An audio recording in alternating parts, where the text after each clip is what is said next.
So today I am speaking again with Carrie Bruno. So happy to have you on again. Hello. Hello. And today we're talking about a topic that I don't think gets talked about enough. There's kind of like two topics. So the first one is confidence and self-esteem in our children.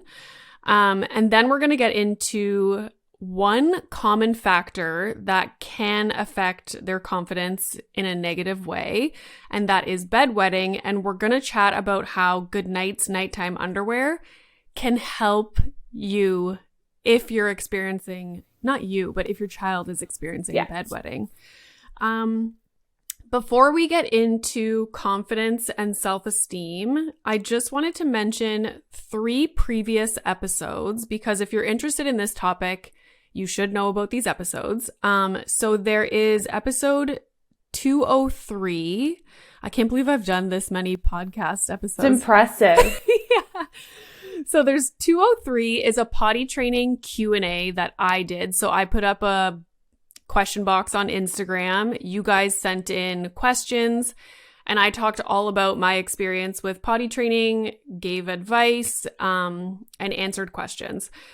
Then episode 221 is with Carrie, and we talked about realistic expectations in parenting and doing what works for you. And we based that episode around potty training. So highly, highly recommend, if you know someone who's going to be starting potty training, who's in potty training, you're going to be starting potty training, go listen to those 2 episodes. So it's 203 and 222. They will be so helpful. And then episode 230 is a Q&A again, but it was with my husband. My people love when my husband comes I love it. And, you know, I wasn't expecting the feedback of, he has such a soothing voice. I was like, really, guys? Like, they're like, yeah, he should start his own podcast. I'm like, no, that's not happening. Oh, that's funny. Yeah. So the Q&A is all about bedwetting. That's episode 230. And I should mention, my husband is a urologist. And when I put up that question box on Instagram, I was shocked by all the questions that came in. I was shocked because, again, it's a topic that is not talked about. I think a lot of the content out there for parents is around potty training and not bedwetting. So it was so helpful to have him as a urologist go through the causes of bedwetting, like why it happens, talking about how it's not in anyone's control. You can't train them out of it. It's something that they will just grow out of. Kind of like normalizing that there is a wide age range where bedwetting can happen. Because I think a lot of people assume, oh, my child's potty trained, so there should be no issues overnight. But it's 2 separate things. So yeah, this episode is about, again, building confidence, positive self-esteem in our children. We're going to briefly go over why it's so important, and then also things that we can do to help build their confidence. And then we're going to talk about bedwetting, because it is such a, like, it's well known that children who experience bedwetting do have issues with self-esteem. So we're going to get into that and how you can navigate bedwetting in your family so that they hopefully don't, you know, take a confidence hit or have negative self-esteem because of that. So yeah, but first I'll just ask, how have you been doing, Carrie? So good. Thank you. Yeah, everything's great. I have been sharing our episode and the episode with your husband with a lot of my clients. I've really enjoyed the one with your husband because there's something to be said. Like, I'm a registered nurse, but hearing it from a urologist, I think, is just so reassuring for families, because all of a sudden, like, not all of a sudden, forever, it's been such a taboo thing, right? Like, well, we don't talk about bedwetting and it's top secret and it's the only thing, when something's a secret, there's a lot of guilt and shame attached to Embarrassment. it. And how does that make our kids feel? How does that make you feel as a family, your parenting? It's just, it's complex. Yeah. Yeah. Mm-hmm. And did you also like the episode because of his smooth voice? Oh, definitely. I've listened to it a few times now. Don't tell my husband. Yeah, that's so funny. I love that. That's so fun. Like the thing you didn't think was going to be the takeaway. I know. And the thing is, the funny part was because I was complaining about how he speaks, because he starts really high up and then he kind of like trails off. So as a podcast editor, that's stressful because I'm like, I can't get the volume level, So I was like bugging him about that. And then everyone comes back with like, oh my God, I love his voice. I'm like, no. And he was like, see? Yeah, exactly.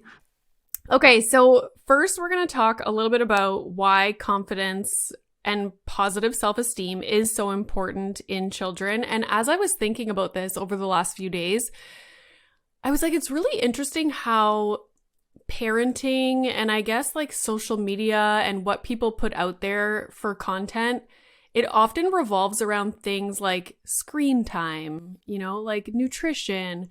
And there's not a lot about confidence in children and why it's so important and how we as parents can, instill that in them.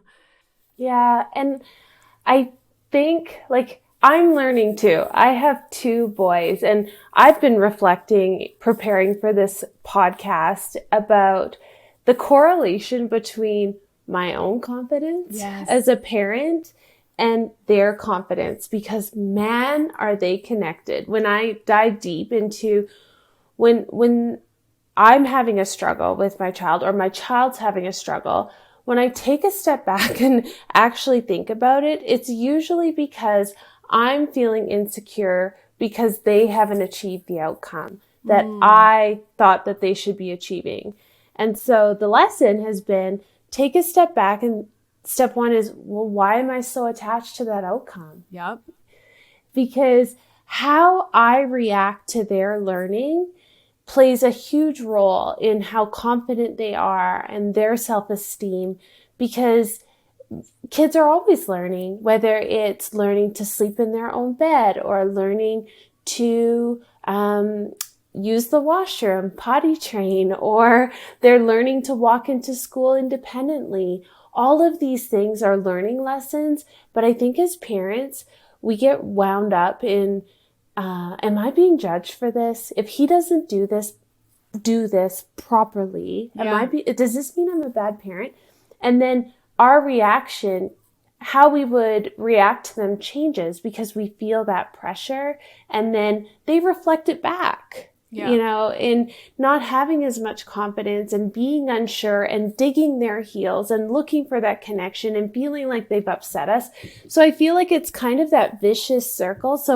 But it's also a good thing to be self-aware about it, because you can change as the adult, as the grown-up, we can learn how to change our reaction as our kids are learning something. As you were saying that, it made me think about Milo at soccer and basketball, because like you were saying, we're all excited. Yeah. We're projecting our excitement about joining sports onto our 4-year-old, and we take him to the soccer field and he could care less. Like, he does not want to play. So what are we going to do? And I was like, I remember the first day that it happened, all the other kids are playing, having fun, like doing the drills, and Milo just kept running back to us on the sidelines. And I was like, Renee, why? Like, I felt embarrassed. I felt like, other parents are looking like, oh, like her kid doesn't want to play soccer. Like, there's something wrong with that. And I had to really be like, you know what? Like, he's 4. Like, he doesn't care about soccer. Like, this is not his thing. It's fine. And was the same thing. Like, okay, how am I going to react to this, in front of him? Yeah. So we just decided, okay, we're going to be supportive. You can sit on our lap, have your water breaks, like do whatever. And then if you want to go out and try, like, we'll support that too. If not, then no. Yeah, good for you, because that's not easy. And I like that we're having this discussion, because I think as parents, and you see it on social media, we talk a lot about like the milestone checklists, like, can my child do this and this and this and this? But there isn't as much discussion around what happens when they don't yet, and how do we parent through that? Because if he wants to go to soccer or he doesn't, isn't a reflection on how good of a parent you are, or how great or accomplished 4-year-old he is. Yeah, I know, right? It's wild. And then, so it happened again with basketball, but at least at basketball, they have the little nets at the side so he can just play by himself.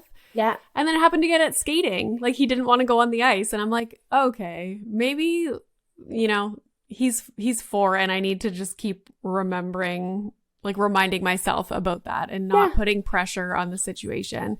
And then what you were saying about like the milestones, I've talked about this before, about how we're constantly comparing what our child is doing to their peers, like comparing. And then, like you were saying, is this a reflection on my parenting? But in reality, there's these huge ranges of ages, like where something will happen, when they lift their head, when they, crawl, words, exactly. Solids, but we get this, train. Like we get one thing stuck in our head and we're like, okay, if we don't meet it by that time, there's going to be like something's wrong. Like, you lose confidence. It's true. And then it does impact how you parent because we're human. We want our child to be successful, meet the milestone, go to soccer, learn, enjoy all the things. But sometimes what we think they need and what they actually need are two different things. And I think it's cool that you're offering him those experiences, and he may like it one Saturday and not the next. And that's the whole part about parenting, is that it isn't linear. It's not like we just keep on climbing up the mountain and things are tickety-boo. And it's like providing that normalcy around that, and that those ups and downs aren't a reflection on your parenting. And it's okay to teach your child that, I think how we react to those ups and downs is truly tied to how they move through challenging situations with confidence. Yeah, 100%. So I wanted to just list off some of the reasons why confidence is so important, because I think confidence is such a broad term, and it's hard to understand, like, okay, what are some things that, children are more likely to do if they are confident? And these were like surprising to me. So they're more likely to take on new challenges, more likely to learn from their mistakes and move forward, as opposed to like getting discouraged and quitting. They're more likely to stand up for themselves, advocate for themselves, and ask for help. And this is huge, like, especially as they get older. Like, you want to build that foundation of confidence, as they move into the teen years, and then even as adults. Yes. They're proud of their accomplishments.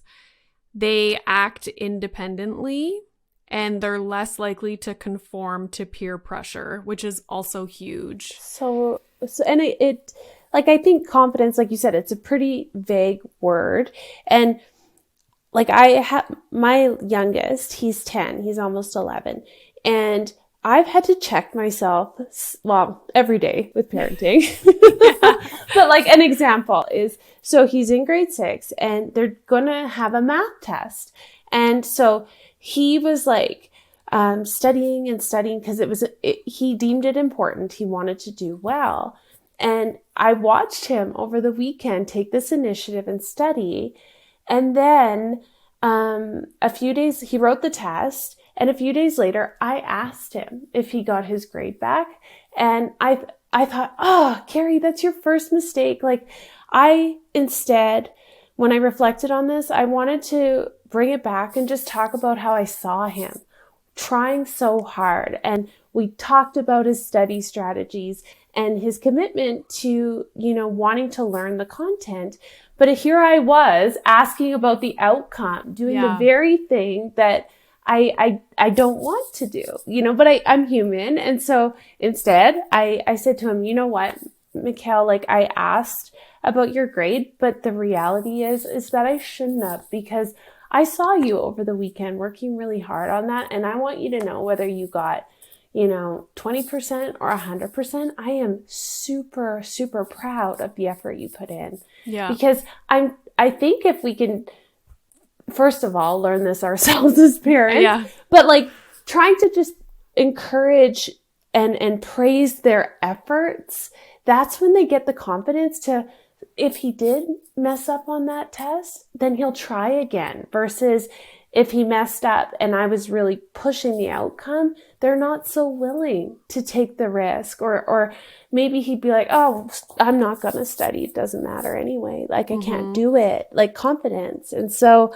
I just think, not to put more pressure on parents, but it's such a cool opportunity. I'm seeing it as like a learning opportunity to be better in the words that I choose with my kids, so that I can kind of bolster their confidence. Yeah, I love that. And that was one of the points of how to build confidence in your child, like just little things that we can do. Mm-hmm. And it's always little things in parenting that make the big difference when it comes to so many things. It's like, oh, you just have to tweak this, and it actually makes a huge difference. So one of those things was praising the efforts and not so much the outcome. It's funny because I finished my PhD and I was in school for like my entire life. Mm-hmm. People are always like, oh my God, your parents must have been like really on you with school stuff and academics. And I was like, actually, I was an athlete my whole life. And I don't think I've ever been asked once, like, did you finish your homework, or do you have homework today? Like, it was a non-thing. And I think about like, what was it that made me motivated to, like, obviously they were doing something right, because I was so motivated to continue on in school and get good grades and like meet certain goals when it came to, like getting scholarships and stuff. And I'm like, it's weird because I did not grow up in a family that was, focused on outcomes of academics or anything like that. But I bet you felt safe to try. 100%. Oh my gosh. Yes. And like the confidence that my parents, one of the things I wanted to mention about confidence is like, you want your child to also have confidence in you as the parent, like to be able to go to you when something is wrong, or, you know what I mean? It's kind of like this like relationship of, And I think another thing, because I don't want to come on podcasts like this and be perceived as like I'm putting any kind of pressure on a parent, because man, this stuff is hard. So hard. And we're gonna mess up. And like, 2 days ago I said the wrong thing. And I think regardless, like depending on how old your child is how you would approach this. But I think it's an important piece in building that relationship with your child is apologizing when we mess up. Because acknowledging it. Yeah, just acknowledging it. It's like, I said to Mikhail, like, you know what, man, I shouldn't have asked about your grades. I'm sorry about that. And this is why I'm sorry.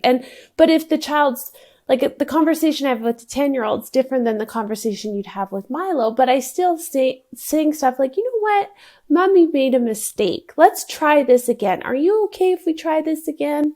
Yeah. Because then I think, they build confidence in you. They're like, okay, I can come back here. I can make a mistake in front of her. Yeah. Things may not be perfect, but I know that she loves me. We're supported and we'll work through this together. It's like, oh, that was a bad day. Maybe those weren't my best words. Can we try this again? Yeah, I love that. So just to go over the how to build confidence in your child. So praising the efforts, not so much the outcome. Being supportive, realistic, and not overprotective.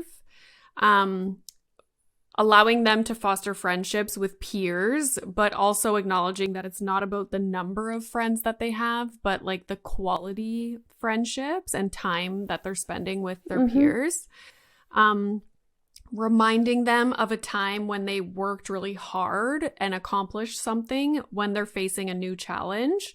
modeling confidence for them, which is something that we discussed, not dwelling on mistakes and allowing them to fail, and then also setting realistic goals.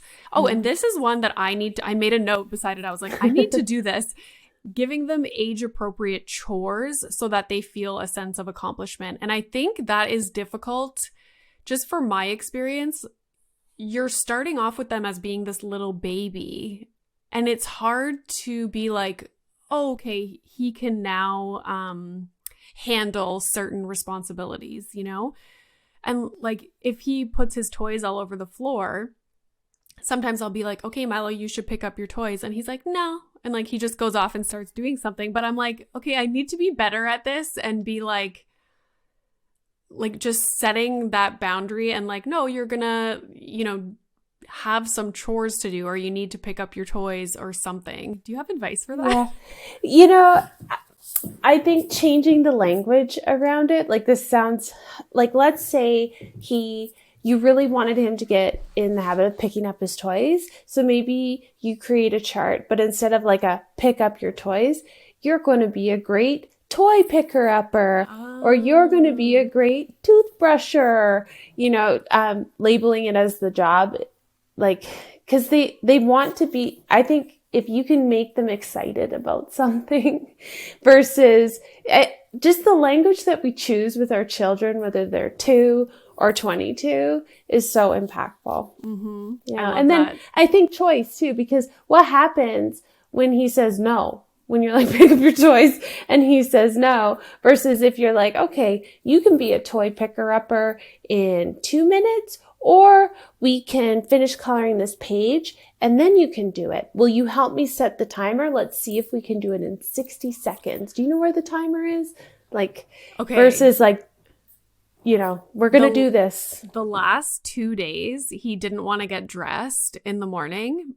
And so I was like, oh, mommy's going to set a timer for 1 minute. Do you think we can get dressed in 1 minute? And he was like, oh my God, let's do it. Yeah. Like, so excited. And so the timer, if you're listening and, it's like transitions, like getting them into the bathtub, out of the bathtub, for bedtime, we use the timer for everything. And it's very helpful. Like the dollar store oven timer even. Like they like learning how to set it, like something visual that they can see, like letting it be fun, and then choice. Yes, choice. Do you want like, okay, we're going to set the timer for bedtime now. Do you want 2 minutes or 3 minutes? Yeah. And we let him choose. Yeah. Yeah. Okay. So I'm going to get better at the chores thing. Like he's 4, it's time. So one of the things that we wanted to talk about today that can be a contributor to low self-esteem or lack of confidence is bedwetting. The first thing I'll say is bedwetting is not the same as potty training. And I think parents assume if their child is experiencing bedwetting that like, oh, they're not potty trained. But no, the two things are not the same. They aren't. And so we work with families who have not started potty training yet. And then we work with families who have started and they're struggling. And the first question is like, how do you define potty training? What does that mean to you?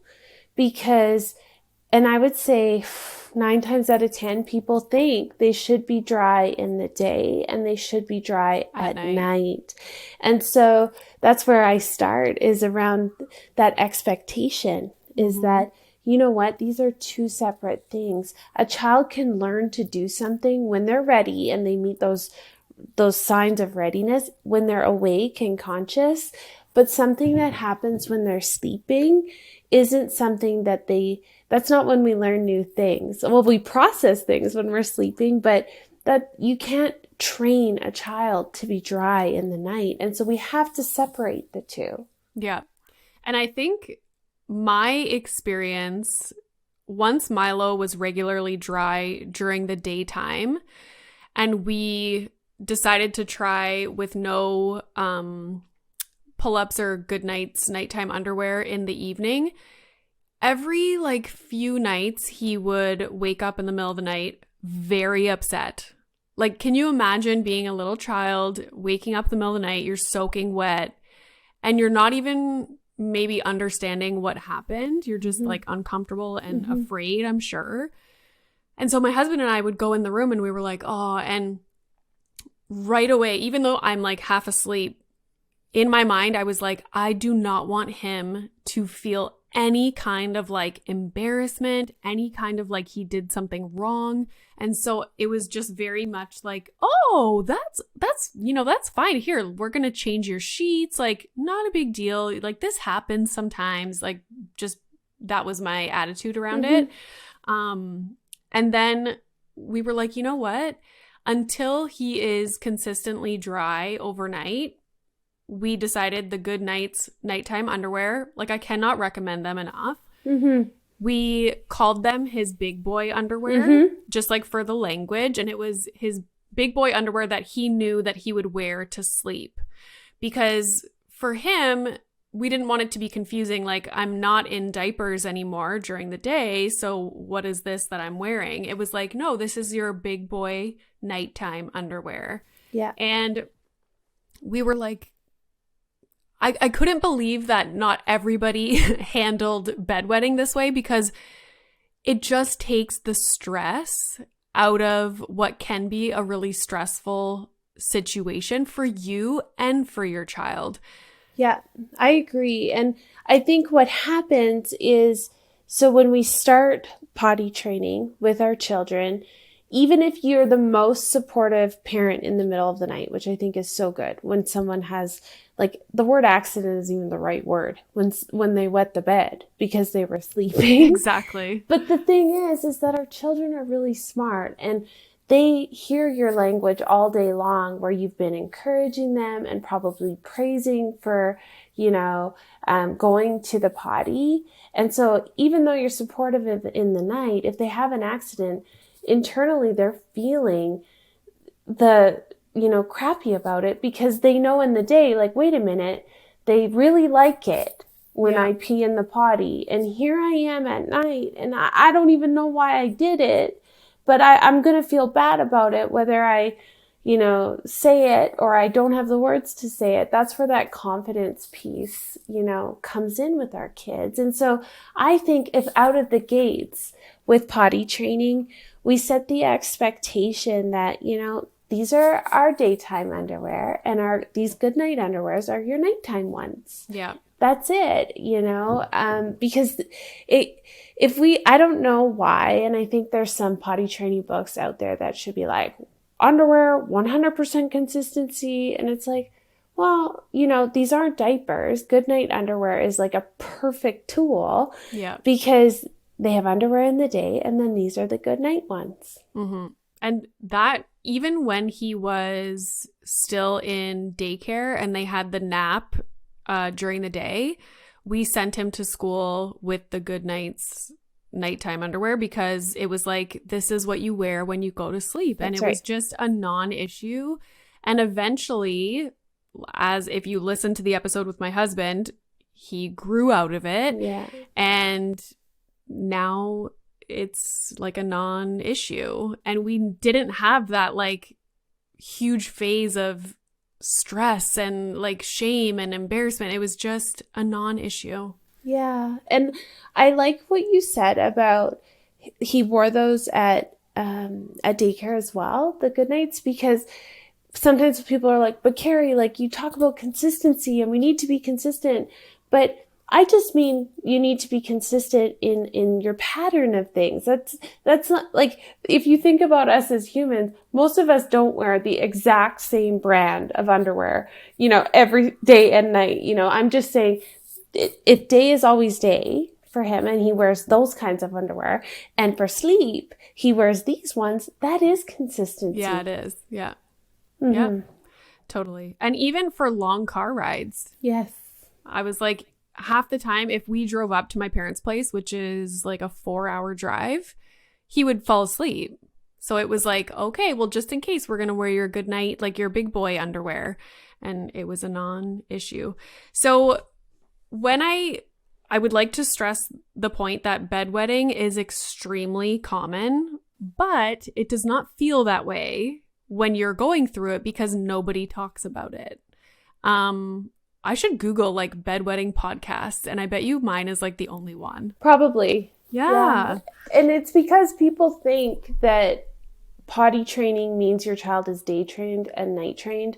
And then we don't talk about it because you feel like you're not being a good enough parent or something's wrong with your child. Like, why won't they night train? And that's why people go through, like, there's different approaches. Like your husband talked about it, right? Like there's bedwetting alarms and like restricting fluids.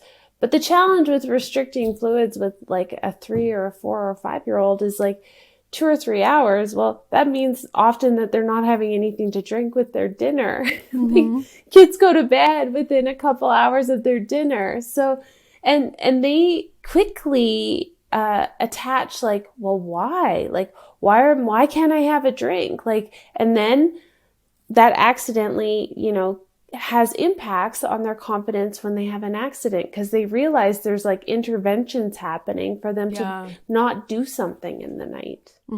Yeah. All the alternative, like ways to manage bedwetting, I was like, no, thank you.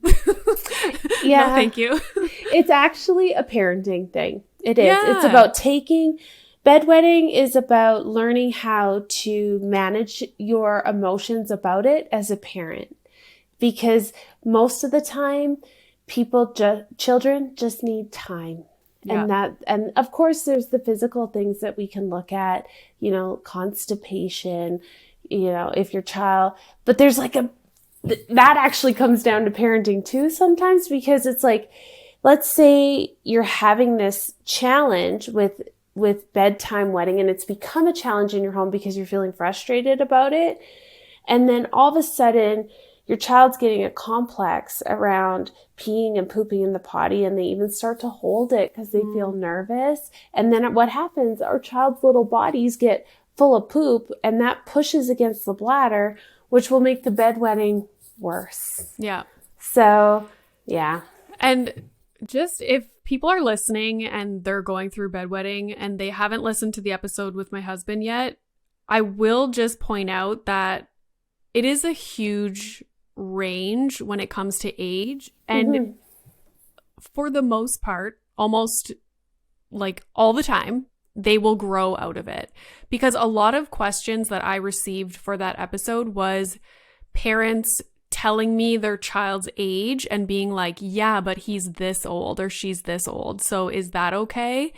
And my husband was like, yeah, like there's no age range. Like it's people will grow out of it, and there's a big variability of like when they will grow out of it, because oftentimes I think he was talking about like a hormone. You have to listen to the episode because I'm not a urologist, but it was a hormone that does something and like prevents you from peeing overnight when you're asleep or something. And some people don't develop that till later in life, and it's not in their control. You cannot train them out of it. No, and size of bladder, like there's the genetic component, there's lots of things. And so really it's about setting your child up for success in terms of their confidence. I don't mean success in being dry at night. It's like, what is our plan as a family so that, first of all, the child feels good about, it's a non-issue for them. And then what does the parent have to do to be able to manage their emotions through it? Because it can feel hard. And I think the biggest thing is like, realize that this has nothing to do with your parenting. It has nothing to do with your child. Don't make a big deal in terms of the good nights are underwear. They're just nighttime underwear. Yeah. And with time, this will become less of an issue until it's gone. And the thing is, if we make something an issue, it gets worse most of the time. And because there is such a big age range, I just want to mention the Good Nights nighttime underwear does come in a range of sizes. So it's extra small to extra large for that reason. So one stat I wanted to say was that 2 out of 3 children who experience bedwetting suffer from low self-esteem. And something that I found really surprising was that bedwetting is the 3rd most distressing event for children after divorce and parents fighting. So I don't think a lot of people would realize that, like the significant effect that it can have on your child. Yeah. And so, like I said, I work with families who have started and they're struggling, and this is what they perceive often as the struggle. And man, do parents love their babies, and they reach out to me and they're like, we want to fix this for him, help, or her, right? Like, help us fix this because we see that this is a struggle for him. And I said, okay, what I'm going to do is we're going to normalize this. Like, of course, they've seen their pediatrician, but how are we going to manage the expectation and change the language as a family? Because you can't, as a parent, stop them from wetting the bed, but you can change how they feel about it. Mm-hmm. Yeah. I was shocked about how distressing it can be for the child. And I think, like, of course, parents, you feel bad for your child, but I don't think we actually understand, like, the impact that it can have on them with regard to confidence and self-esteem. It's like, oh, okay, they woke up in the middle of the night, they're wet. Like, yeah, it's inconvenient or whatever, but no, it can have a big impact on them. And, you know, there's lots of talk about how divorce affects children, but again, you don't hear anything about bedwetting because it's not talked about. No, and so let's say I'm like working with a family who their child's like 4, 5, 6 and still wetting the bed, and they've been, you know, to their healthcare provider, but this, like, they're healthy, but this is still happening. I think step 1 is reframing it as a family, having a discussion with their child. Like, you know how we were talking about in the beginning, like the apology. And I'm not saying that parents need to apologize, but it's like, you know what? We're learning, and we learned that, you know, bedwetting has nothing to do with, like, it's out of your control. Yeah. It's different than how you can, you know, pee in the potty in the day with no problems. Mommy now knows that that's different. And I'm sorry that I was confused and that my message to you was confusing. So now we need to back up and let's try these good night's underwear. And our new plan is time. We're just not going to worry about it. Let's build this into our routine. And then you toss them out in the morning and let's carry on with our day. And this isn't going to be our focus anymore, buddy. Yeah. Oh, yeah, totally. I will point out, I made little like scribbles here: to be patient, to be supportive, never punish. Good God. Yes. Never punish, and never reward. Because I think people don't realize, like, oh, if they wake up in the morning and they're dry, I'm going to give them a reward. Well, what is that telling them? That's telling them that when they woke up and they were wet, that's bad. So it's like a reverse, you know, so you do neither. Both are just neutral. And it's not making a big deal out of it. It's just letting it be part of the routine. The consistency is how we react. We react the same, whether they're dry or they're wet. Yeah, exactly. Mm-hmm. How would you recommend parents explain bedwetting to their child?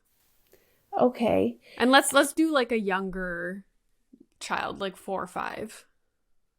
I think it starts with when we're teaching, and I like to call it toilet learning, not potty training, because really they're learning a new skill. And so I think it starts there by saying, you know what, we're going to learn this in the daytime when our brains are awake. And this is what we're going to practice. And we're going to use this underwear.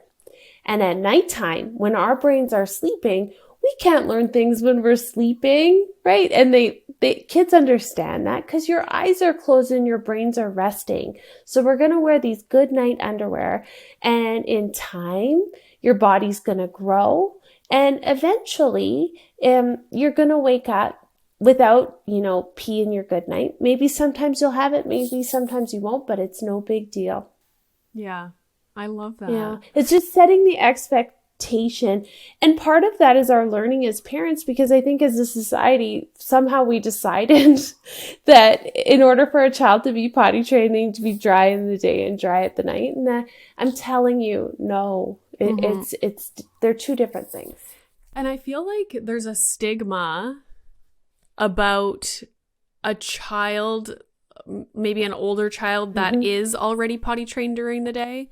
There's a stigma about them wearing good night's nighttime underwear overnight. Like parents, they have, because a lot of the questions that I would receive for the Q&A was like, yeah, they're 7 and like, I don't want them to be in the nighttime underwear. And like, that was always the concern. Like, should they be wearing this? Like, they're 8 years old. And oh my gosh, yes, they should be wearing, if they need them,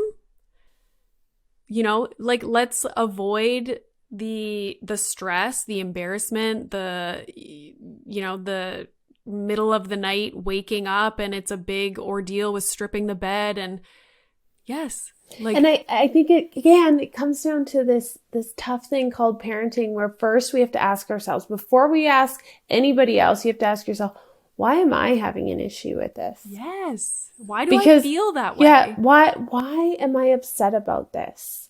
And it's probably because we're worried, and that's a human response. It's like, is this normal for him? Or is he going to be judged? Like, it's coming from a good place. Yeah. As a parent, I recognize that. Yeah, and because we don't know either, because exactly, these kinds of conversations don't exist. So in our mind, we're like, this shouldn't be happening. Yeah. And, we need to kind of change the narrative of bedwetting, what it is, why it happens, and how to manage it in your family.